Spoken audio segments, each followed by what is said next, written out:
Ça commence à souffler un peu là. Et le souci, c'est que les bateaux sont très légers. Donc ça réagit assez mal. Dès qu'il y a un coup de vent, il se met sur le travers, on engage des mâts avec le treuil. C'est pas idéal pour le matériel, soit pour les bateaux ou pour nous. Le grutage, une opération menée avec beaucoup de soin par les équipes de l'école navale. C'est des beaux bateaux, hein, on le voit là, c'est des bateaux en bois et qui sont des bateaux de propriétaires.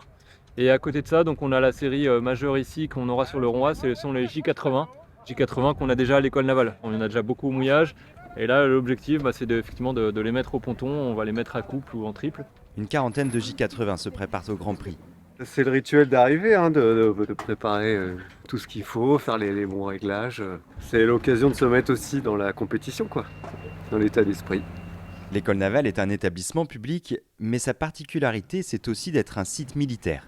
Toutes les personnes qui vont s'inscrire pour l'événement, nous allons les passer dans nos fichiers. Donc savoir si ces personnes sont recherchées, si elles ont des antécédents judiciaires et qui donc potentiellement ces personnes pourraient porter une atteinte à la sécurité du site, donc que ce soit des biens ou des personnes. Plus de 800 personnes sont susceptibles de participer au repas des équipages samedi soir. Mais la première étape avant les courses, c'est de récupérer bracelets, tickets repas, tracker pour le bateau.